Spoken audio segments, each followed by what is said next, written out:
this past late Saturday evening in Morgan Park. Officers were responding to an altercation. They were working to de-escalate the situation when one of the men in the altercation, their gun was discharged. An officer was struck in the chest, but thank God that they were wearing a protective vest. This is an active investigation, so we don't have all of the details at this point, but thankfully the officer is in good condition and has been discharged from the hospital. But this is certainly a testament of how brave and courageous our officers are, because this was just inches away from becoming a tragedy. Officers put themselves in harm's way on a regular basis, and it's why we have to continue to make sure that we are supporting our police officers. Because when families are spending time together this holiday season, staying inside and staying warm, our officers are out there responding to the calls and putting their lives on the line. The Chicago Police Department will provide updates as they become available. And I just want to thank that officer for their service and hope that they continue to make a rapid recovery. Now, on the budget. You know, I read an article in the Wall Street Journal. The headline was, the world has more billionaires than ever. They say that we now have 2,900 billionaires that control $15.8 trillion in wealth. Meanwhile, I continue to visit food pantries across the city and meet Chicagoans who are working full-time but still struggling just to get by. It's the holiday season, but I know that there's a great number of families across Chicago who are not feeling the holiday spirit, primarily because they're wondering where their next meal is going to come from. In fact, if they're wondering if they'll even have enough resources to put gifts underneath their trees for their children. Unemployment, unfortunately, is up, inflation is up, and healthcare costs are set to skyrocket. This is the context our budget negotiations are under right now. So I sent a letter to council members. I sent it this morning to give them an update of how the state of negotiations are going right now. We continue to be open to negotiations and compromise, but we will not sacrifice the poor and working people of Chicago to balance this budget. We will also do everything in our power to prevent a government shutdown. A shutdown benefits nobody, least of all the poor and working people of Chicago who rely upon the critical services that the city provides. The last time Chicago came close to a government shutdown was in 1984, when Alders Burke and Verdoliak tried to override Mayor Harry Washington's veto before striking a deal hours before the deadline. We don't want history to repeat itself. We know it was Mark Twain that said that though history doesn't necessarily repeat itself, it certainly rhymes. And we would much prefer that the council continue to work with me to land a fair compromise that protects working people and ensuring that we're making progress at addressing the financial mess that we all inherited. Our goal is pretty simple, and that's to provide some regular updates to you all as we continue to negotiate, to develop, to make sure that our city is ultimately protected. We believe that the budget that was crafted in the past, or budgets that were crafted in the past behind closed doors, with a rubber stamp city council, are the very reasons why Chicago is in such a dire financial position today. And so we want to continue to make sure that the public is fully informed and to have a transparent public-facing process. And then lastly, I did have the pleasure of attending the Quarter Zip meetup on Sunday, and met some incredible young men who who are taking back and sipping on matchas, though I'm more of a chai connoisseur. They're also working hard to make some incredible changes in their community. It was a very powerful testament to our city and our young people. And with that being said, I do believe that the Nike Techs have had a nice run. So I'm encouraging and officially endorsing that people pick up a quarter zip during this season, and let's make that the necessary powerful trend moving forward. With that, I'll accept any of your questions.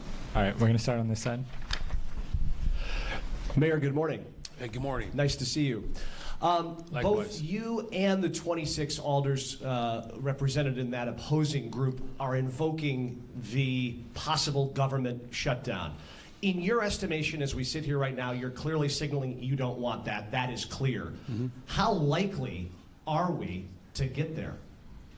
Well, let me just reiterate. I don't believe anybody wants, a government shutdown. This would not be good for our city. And, the context in which we are working under right now is that working people every single day are struggling to make the ends meet. And so what I've said repeatedly, I'm always open to negotiate details and to find compromises along the way. But, doubling the garbage fee, collecting a, grocery tax and some of the other regressive ideas that have been put forward, this budget, cannot reflect the sins of the past. So that's why, I've said I'm open to alternative forms of progressive revenue, and, city council members have an opportunity to present those ideas in city council. Look, my responsibility is to present a budget that's balanced. And again, we are extra motivated to ensure that the people who have overwhelmingly had to make sacrifices for balanced budgets in the past cannot be the same people that help us balance this budget. It's well past time that these super large corporations put more skin in the game, and the people of Chicago overwhelmingly support that idea. So it's likely or possible? Well, again, no one wants it, but it's something that I'm working overtime to ensure that it doesn't happen. Some folks said I was moving too fast, so we slowed the process down. Our folks are working over the weekend. So it's clearly up to City Council to pass a budget. That's their responsibility. On one other matter, if I can, on the South Shore high-rise, I'm wondering if you can pinpoint what your administration is doing to stop the forced move-out down there. A lot of people are wondering what's going to happen. Yeah, well, look, this is a matter that is between Wells Fargo and the former owner of the building. What my administration has done, we've called for an extension. We have repeatedly called for families to be provided at least $7,500 in the midst of this transition. We don't want a situation that was difficult to be worse. So we have made the full force of government available, whether it's Department of Family and Support Services, Chicago Housing Authority, but we have made it very clear to the courts, which we don't control the courts, but we've made it very clear that an extension should be granted and more resources for those families should be provided. And I'm going to use every single agency, and including sister agencies, that I have jurisdiction over to make sure that these families are supported. Hi, Mayor. Hi. Can you talk a little bit about what makes up a company? You're talking about billionaires, mega billionaires, and they should pay their fair share. But some of the companies that might be affected have 100 employees, which doesn't really fit in that mega employer rating or whatever you want to call it. Can you talk about whether you're willing to adjust that to go to 200 or 300 employees? 100, talk about why 100 employees fits in what you're talking about. Well, keep in mind, again, that this is a revenue generator that is going to go towards critical investments in driving violence down. So I just want to make sure that we're clear about the impetus behind our work. We have seen, again, the safest summer in 60 years, and we cannot afford to lose ground as we build the safest, most affordable big city in America. These resources are critical. challenging these corporations to put more skin in the game, I believe is a reasonable expectation, considering that the balance of budgets have been primarily off the backs of working people. They have overly provided their shared sacrifice. So in terms of, the details around, this particular revenue generator, I've always been open to it. In fact, interesting enough, in 2017, there are some alders who signed on to the very same idea with half of the amount that I'm proposing. So their proposal was for companies that hired more than 50 people at $33 per head, right? So, in terms of our ability to negotiate around the details of this particular revenue generator, that again is going to go towards critical services, I've always been amenable to compromise. Well, can you distinguish, though, between a 100-member company that's a small company, really, compared to, thousands of employees in a mega corporation? Well, you've already made the distinction. They have more employees. But are you going to? As I said, I'm amenable to having a discussion around how we generate revenue from this particular idea. Look, the ultimate goal, as I've said repeatedly for the last 2.5 years, we need Springfield to support the state as a whole around progressive revenue ideas, of which all of you have had a chance to embrace those ideas. In fact, these ideas did not give birth when I became mayor. These ideas go back over a decade, right? So again, I've always been open to compromise. The only thing that I've said that here's the only thing that I don't believe we should do is negotiate our values. Right? Our values are to protect working people. How we generate revenue to do that, I've always been open to compromise. Is this number the sticking point? Thanks, yeah. Okay. Hi, Mayor. Hi. We saw federal immigration activity ramp up in the suburbs this weekend. Does your admin have any intel on whether DHS plans to move in Chicago? And if so, what can you share? Well, I have seen those reports, and they are just as gruesome as they've been over the course of Trump's reign in this season. And, as far as specific intel around what their activity could be or will be, none of that has crossed my desk. I can tell you, though, that we are in constant state of preparation. We do know at some point the Trump administration is going to double down or continue their efforts to terrorize cities across America. So we're in constant communications with mayors across this country. My superintendent is in communications with folks in law enforcement, and obviously we're still in strong partnership with the state and the county to make sure that we're protecting all of the people of our city. Thank you. And do you still support Walter Burnett for CHA CEO, despite the CHA board chair saying the board does not recommend him? Yes. And can you elaborate on why? Look, Alderman Burnett has decades of service, and he has a proven track record of getting things done. He has a lived experience that most, executives don't have, as someone who was raised in public housing. So I believe that his ability to get work done, his decades of service, and the fact that he has a very personal connection to public housing, I believe it makes him the strongest candidate to run our system. And I will say too, him being a Chicagoan makes a difference. Many people had concerns about, certain folks with executive experiences, and put that in quotations, that lived outside of the city, and they left a lot to be desired. My goal, of course, is to build the safest, most affordable big city in America, and you have to have qualified leadership, who understands, in a very intimate way, how we can do that.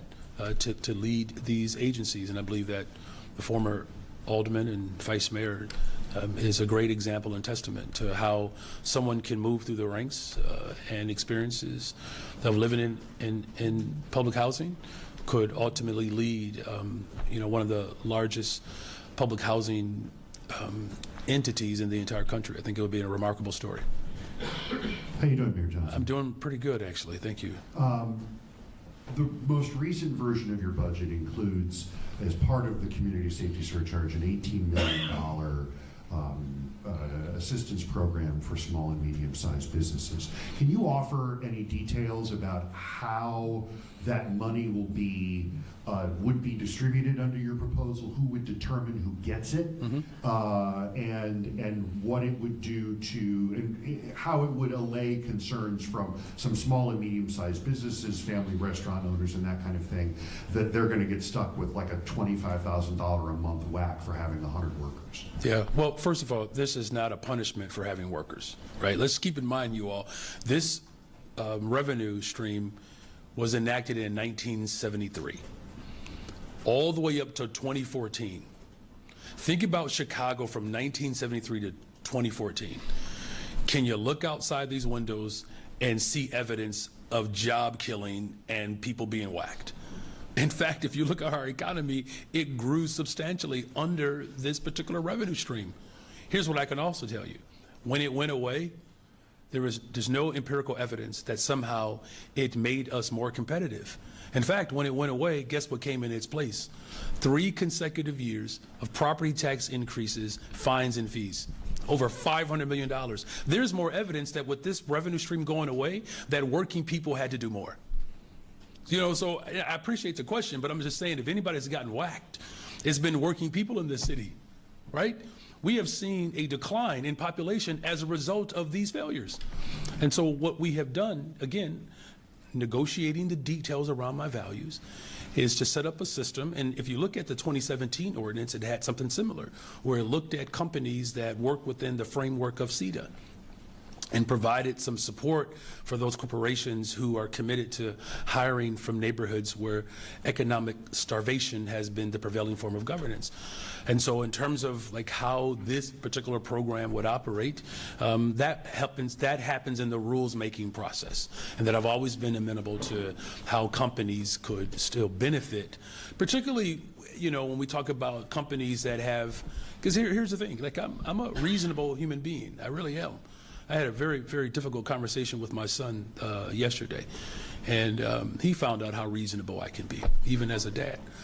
And what I've said repeatedly is that companies like grocery stores or restaurants that might have a higher threshold of employees, but their margins are tight. I recognize that. And so part of this program would be to ensure that companies who fit within that sort of nexus could have an opportunity to be able to have a source where they could recoup whatever is subject to this tax, right? But again, we're still open to that. The rules making process and legislation will ultimately help determine how people qualify and how those funds will be distributed. And more on the discussion of a shutdown, which I know you've said you don't want, and the alders that we've talked to say they don't want either. I'm wondering if you can offer any details about provisions in the city's collective bargaining agreements to make sure that employees of the city would get retro pay if for some reason by January 1 of 2026 there's not a budget enacted. Well, look, again, we're working hard to make sure that a shutdown does not occur, because to your point, there are collective bargaining agreements and other city services that are mandated to be fulfilled. And of course, our Department of Law continues to update me on so the legal parameters around if such a thing were to occur. But again, I'm going to remain hopeful that City Council does its part to ensure that a shutdown doesn't occur. But thanks, Jeff. Clarify, I get it, Casio. Does the city's collective bargaining agreements have provisions for retro pay? I don't know if they have specific provisions around retro pay. What I'm ultimately getting at is that there are parameters within our structure that certain services have to continue, right? And so in that regard, you know, we might be able to draw some conclusions from there, but I don't want to misrepresent that information. Thank you. You're welcome, of course. Hey, man. Almost a quarter zip. What is that? That's like an in-betweener. Yeah. You just need the zip part. Talk to our guy over here. If aldermen move ahead on their alternative budget, and First of all, they don't have an alternative budget. if they propose text amendments and pass something with the majority of city council that have signed on to at least signal support of this, and they pass it, would you veto that? Well, it depends what's in it. If the current proposal by them. Well, first of all, their proposal was $300 million short, so it's not even balanced. So you can't pass an unbalanced budget. Would you veto that? An unbalanced budget, you can't pass one that's not balanced. It's three. Listen, for real. I'm not trying to be persnickety. I'm saying that their proposals do not come to the structure that requires a balanced budget, right? They're $300 million short. So outside of doubling the garbage fees, and thank you for your writing, one of the proposals suggested that my team underestimated revenue projections by $30 million, and I believe I'm rounding down, without citing their source. Do you understand how negligent and irresponsible that is to make a suggestion without having any source to back it up? Could you imagine if I would have presented something like that without any true evidence of how we're coming to that conclusion? I mean, that's not even plagiarism. That's just an incomplete assignment. So again, I don't want us to overly concentrate on whether something is going to get vetoed or not. I'm looking for proposals that we can come around and organize around to ensure that this budget is balanced and not off the backs of working people. I'm going to make this as plain as I possibly can. The assignment is actually not that complicated. We're going to support working people, or we're going to protect these big corporations. I'm saying that Chicago, a democratic city, cannot be in a position to stand up for these big corporations who, quite frankly, have said to me personally that the #1 priority is safety. I'm literally addressing the very thing that everyone is concerned about. It's $100 million, 1.6% of the overall corporate fund. And, you know, I think that we are in a unique position to ensure that working people and their lives and their livelihoods are not sacrificed at the expense of these big corporations. You know, as it stands, it seems like the people who are opposing you here have fewer than 34 votes if you were to veto their proposal. And it also seems like you probably don't have 25, which you would need in a tiebreaker situation. So what are you willing to compromise on? I mean, I'm sure you had other alternative ideas that you were weighing before you presented your own budget. How do you think this lands? What are you willing to give here? Yeah. Well, we don't know that they have 26 votes because nothing has been voted on. So I'm saying put it on the board. Let's see. Do people actually want to vote on doubling the garbage fees? They should present that. If city council members want to double the garbage fees in Inglewood, in Roseland, in Austin, then they should put it on the board and vote for it. Right now, we don't know if they have 26 votes because nothing has been voted on.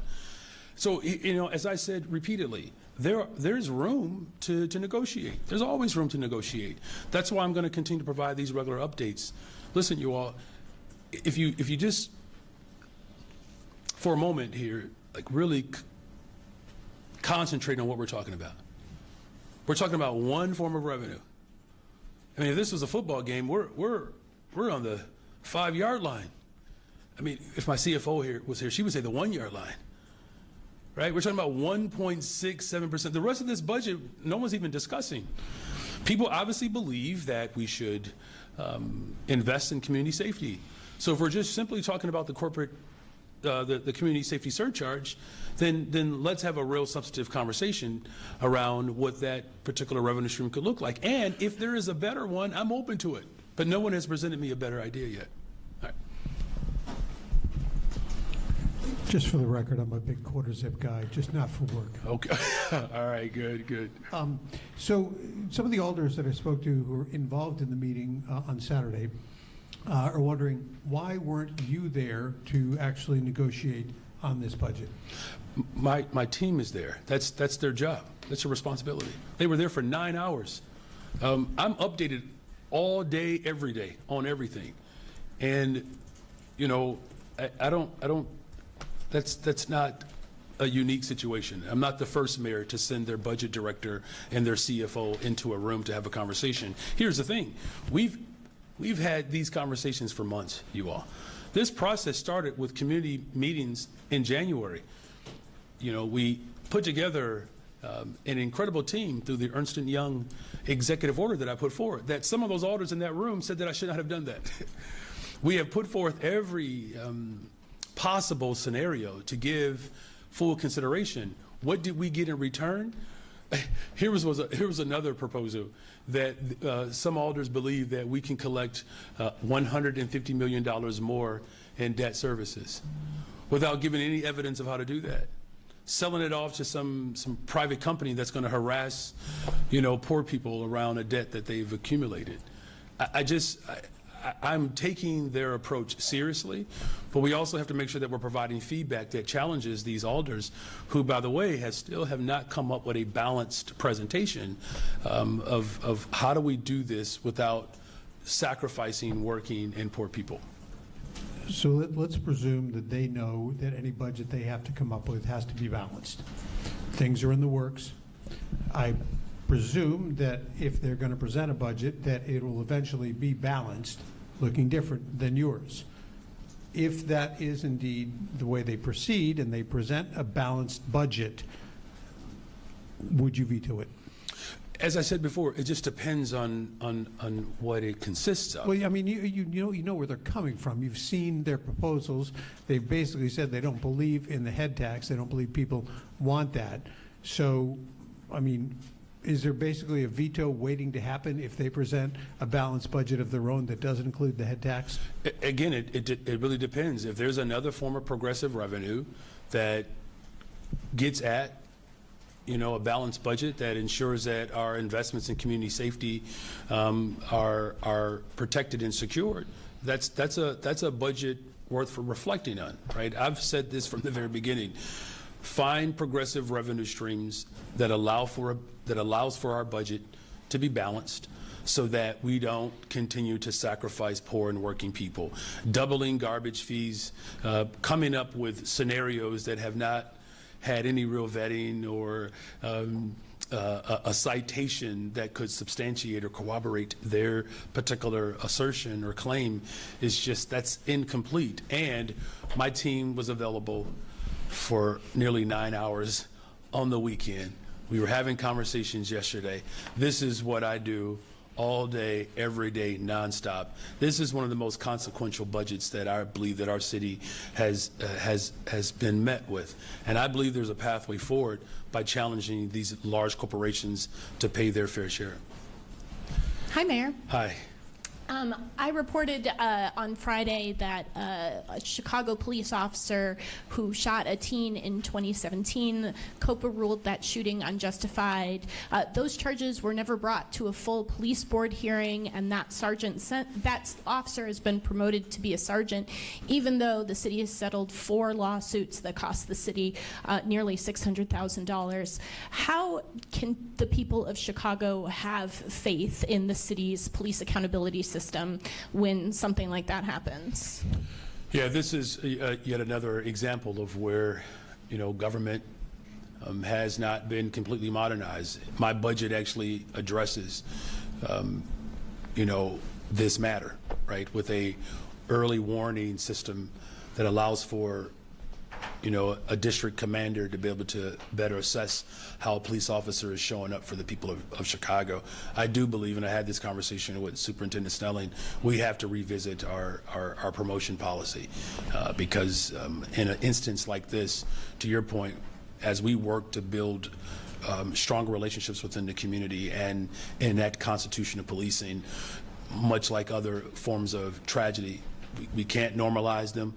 We don't want these type of archaic approaches to set us back. So it is something that we are looking into. The city or the CPD, including the shooting this past weekend, has shot 21 people so far this year and killing 8. This comes as the coalition of police reform groups behind the consent decree and the Attorney General's office has expressed concern about that rise in the use of force, suggesting that perhaps it will thwart the eventual completion of the consent decree and threatens the progress that has been made. Do you share that concern about the rising number of people shot by CPD and their uses of force against Chicagoans? Well, look, we don't ever want situations that, insert or provocate those type of interactions. Look, we've jumped leaps and bounds in terms of the completion of the consent decree and coming into compliance. Of course, I'm always concerned about our diligence around how do we ensure that the trust is restored, built, and maintained over time.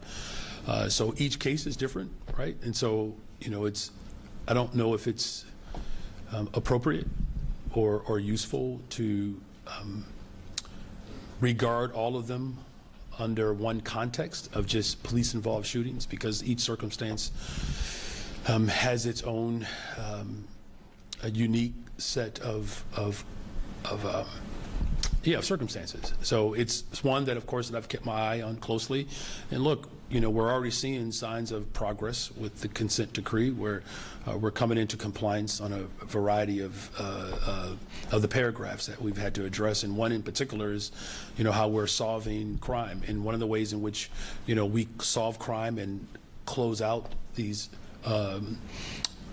acts of violence is by having trust within the community. When that breaks down, there's a moral gap there that is very difficult to refill. So again, I don't believe it's something that we should look in totality. We have to look at each individual case in isolation. Good morning, Mayor. Good morning. Dorch with WGN News. So you continue to say that they have not presented a balanced budget, right? But they've given alternatives. We did receive the letter that was sent to you.